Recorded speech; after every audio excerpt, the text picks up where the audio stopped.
PSG Fan TV, bonsoir à tous, bonsoir Joe. Bonsoir à tous, bonsoir Onip. Alors c'était notre dernière soirée, le Paris Saint-Germain était en finale de Coupe de France et remporte ce troisième titre de la saison.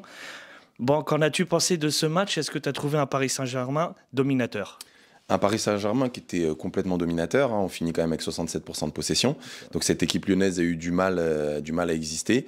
Je dirais pas que cette équipe, je l'ai senti concernée quand même de la 0 à la 90e minute. Ce serait mentir parce qu'on a eu quand même en fait des temps faibles et je pense que c'est vraiment quelque chose qu'on doit travailler.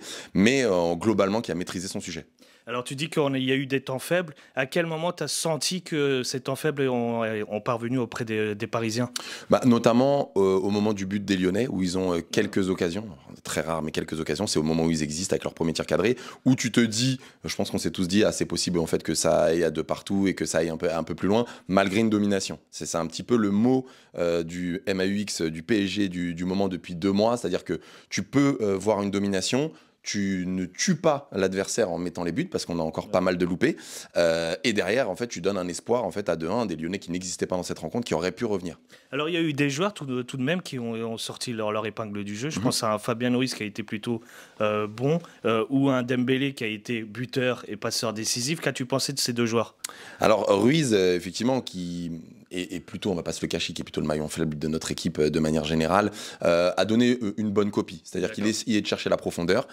Certes, il ne reste toujours pas rapide dans son exécution, mais dans un bloc lyonnais qui n'allait pas forcément chercher la balle, surtout en première mi-temps, il était relativement à l'aise techniquement pour pouvoir faire des bonnes passes et se procurer des occasions, et notamment en fait mettre ce but. Donc faut dire quand les joueurs sont mauvais, et c'est le cas, et là Ruiz a donné une copie qui était plutôt correcte. Et Dembélé, qu'en as-tu pensé? Alors Dembélé, c'est tellement dur à lire ce garçon, honnêtement, il est tellement clivant, parfois j'en pense beaucoup de bien, parfois il me rend fou. Sur ce match-là, il a été plutôt bon. Alors, il met une tête, bon, lui je crois que c'est peut-être, faudrait vérifier l'un de ses premiers buts de la tête de sa carrière, c'est surtout lié en fait à une énorme erreur de marquage des Lyonnais, mais très bien, et même tu vois sa passe D, ce qui est drôle c'est qu'il la donne à Ruiz, mais Ruiz il est dans un angle fermé et il la met, mais il a été très remuant comme il a l'habitude de faire, percutant, il s'est un peu éteint en fait en deuxième mi-temps comme le PSG de manière générale, mais il a quand même fourni une très bonne copie. Alors, dernier point que je vais évoquer avec toi, et forcément pas des moindres, c'est le dernier match de Kylian Mbappé sous le maillot du Paris Saint-Germain. Comment ressens-tu un petit peu son départ? Je veux savoir dans un premier temps ton ressenti, et après, si tu veux faire un focus sur le match, tu peux y aller.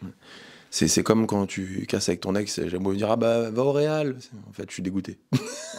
En vrai, je suis dégoûté qu'ils partent parce que faut quand même qu'on se rende compte. Alors oui, il y a eu des hauts et des bas. Oui, on va reparler en fait de son match où on va commencer peut-être par là où il a été très généreux dès le début, où il a fallu marquer au bout de 30 secondes et essayer de marquer les esprits avec sa reprise notamment, enfin même son retourné. Donc on a senti qu'il voulait. Bon, en deuxième mi-temps, j'ai un peu retrouvé celui de Dortmund où je trouvais qu'il n'avait pas vraiment envie. Il était un peu, je sais pas si c'est résigné, économisé, ou il y a quelque chose en tout cas qui faisait qu'il allait plus en fait au bout. Il n'avait pas énormément faim de marquer en fait sur la fin, même s'il fait une frappe qui est un peu trop décroisée, mais j'aurais voulu qu'il ait plus faim de marquer les esprits en fait sur la fin, et je sais que Kylian peut avoir très faim, et c'était pas le cas, mais voilà, on va quand même retenir le bon de Kylian.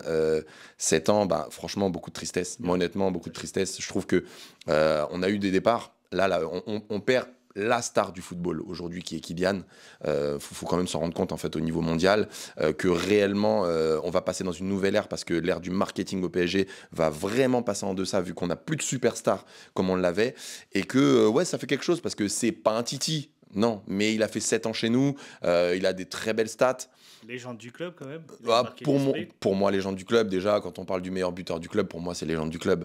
Alors, d'autres auraient voulu la Ligue des Champions, auraient voulu beaucoup de choses, mais je rappelle que pour la gagner, il ne faut pas qu'un joueur, il faut un collectif, il faut une organisation, il faut un cadre de club de manière générale, donc il ne peut pas tout faire tout seul, même si je conçois qu'il aurait pu mieux faire sur cette dernière campagne contre Dortmund.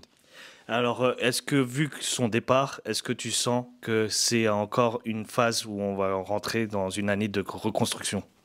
Et alors, malheureusement, oui, c'est dur parce que l'année dernière, on disait ça, ta question elle est très pertinente. Je pense que d'ailleurs, ça fait plusieurs années qu'on dit ça. C'est vrai. On a eu la période où, quand Neymar arrive, on dit Neymar Mbappé, tiens, bah, un nouvel ère commence. Ensuite, tu as l'ère Neymar, Messi, Mbappé avec l'arrivée d'Hakimi, Sergio Ramos, tu dis une nouvelle ère commence. Départ de Messi et Neymar, tu dis une nouvelle ère commence. Au final, cette ère, elle commence pas vraiment parce que t'as pas de certitude à sur toutes tes lignes. C'est-à-dire que Donnarumma ne fait pas l'unanimité. Ta charnière centrale, elle fait pas l'unanimité, il y a eu beaucoup de changements. À la rigueur, tu as tes latéraux, mais encore, ils n'ont pas fait une super top saison. Nuno qui revient, mais défensivement, il est quand même assez souvent en difficulté. Hakimi, il est en dents de scie, il fait des fois d'excellents matchs, des fois il est un petit peu plus transparent. Milieu de terrain, je pense que c'est le plus gros chantier. On a une très belle révélation avec Vitinha, une très belle révélation de première partie de saison avec Zahir Emery qui s'est largement éteint en fait en deuxième mi-temps. On adore notre Titi, mais faut aussi le reconnaître. Et bien évidemment, Ruiz qui, dans une grosse équipe pour pouvoir rivaliser vraiment avec les cadres européens, ne doit pas être titulaire. Donc sur le milieu, il y a un souci. Et devant, bah voilà, on perd Kylian. Tu as peut-être certaines certitudes, ou en tout cas des confirmations avec Barcola.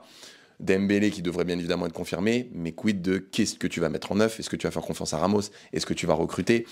Il va falloir en fait créer de l'animation. Donc on est quelque part dans une reconstruction avec au moins la sérénité de garder un coach. Voilà, voilà. C'est déjà ça. C'est déjà un bon début. Alors on peut tous passer dans le football, hein. Il peut avoir des rebondissements, mais c'est bien parti pour qu'il reste. Moi, sincèrement, je sais que certains crient au scandale ça. Je vais pas forcément dire que il a eu un super bilan ou quoi que ce soit. Je pense qu'on a aussi un bilan en trompe-l'œil avec un championnat qui a été relativement faible cette année.